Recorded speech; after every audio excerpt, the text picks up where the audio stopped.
All new sounds a bit dramatic as you look at the new 2012 Civic, yet that's exactly what it is. One of the best-selling cars in the world has become perhaps rather unnoticeable. Let's drive the 2012 Civic EXL with nav and check the tech. An all-new Civic isn't like an all-new Mustang. These are conservative cars. Updates include a less doughy face up front, a rump that appears to have been taken from a Dodge Neon, an economy mode with a big green button, a new 5-inch information screen, and standard stability control to keep all of this right side up. First thing you notice when you get in the newly redesigned Civic is they've taken that Honda eyebrow dash to a new level, and I love it.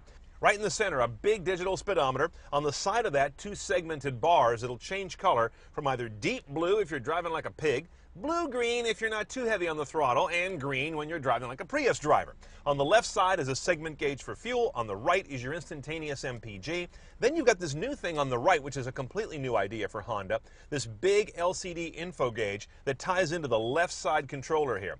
Notice the theme, big and readable. The display, also the controller.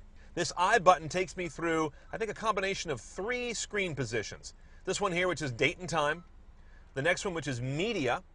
And the third one, which is kind of everything. Fuel economy, media, date and time, all rolled into one. That's the one I like. The same rocker lets you control your media. I can go track to track or station to station.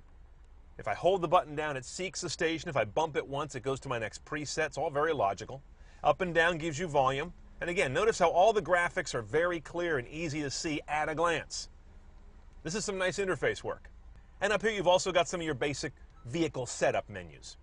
On the right-hand side of the wheel is a similar controller for cruise control, and then down here I've got my hands-free calling and my voice command button, which still remains kind of separate in a Honda, which never made any sense to me. This also doesn't make any sense. Why the hell do I have a huge tachometer in this car with an automatic? Get rid of it. There's got to be something else we can put there.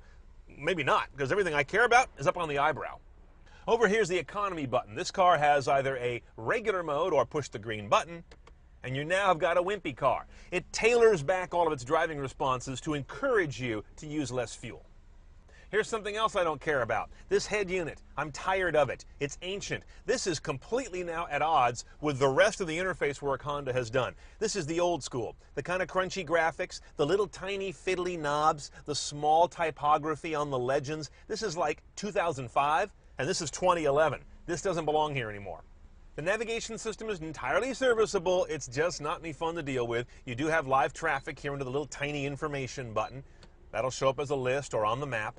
Same dopey controller Honda's had for years, but I think it's actually gotten smaller. This little mushroom cap thing, what's the point in a car? Your optical disc is up here.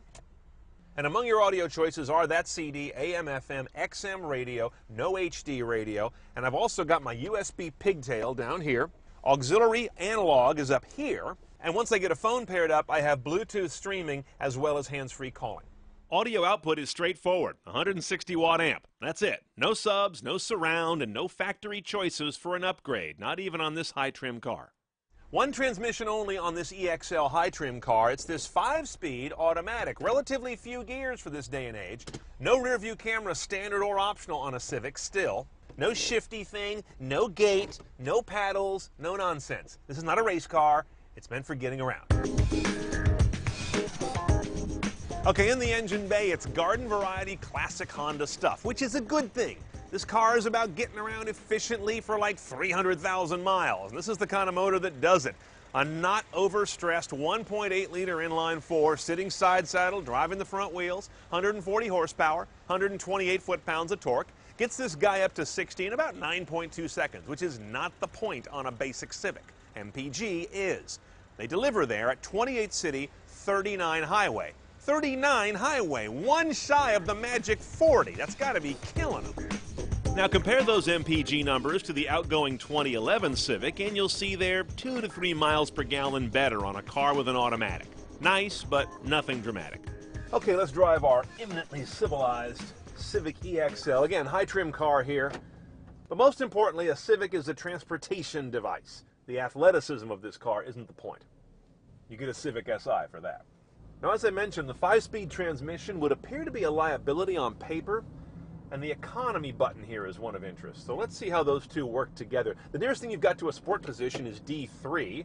If you do that, you kind of drop out of economy mode. The car automatically says you're not driving greenly. So I'll leave it in D, and I'll test it with and without this economy thing on. Here's an on-ramp. It's gutless with economy off. Let's put it on. Feels the same. I have to say, this car feels more gutless than past Civics I've driven. I wonder if it's part of a master change in their tuning to wring the most MPG out of the car. It's just got no snap at all. Okay, now at freeway speed with the economy button on, I definitely feel a difference in tip-in on the throttle if I was trying to pick up some speed or jump ahead into a lane. It definitely dials the response back from a car that's already kind of responseless. I would definitely test drive a 5-speed manual if you're amenable to that. The Civic is still a great everyday car with a refined ride and solid credentials. But the Ford Focus, the Hyundai Elantra, and even the stodgy Corolla make the Civic less and less of a standout. A 2012 Civic EXL is going to run you about $22,700 out the door with destination. This is the high trim model, of course. Options on top of that are basically nav or non-nav. It adds $1,450, which is kind of cheap, but not cheap enough for that unit. I'm going to delete that and go aftermarket. Now, your other tech options, a dealer-installed remote start for $500. Oh, and by the way, the lower trim cars are available with a 5-speed manual. This guy's automatic only.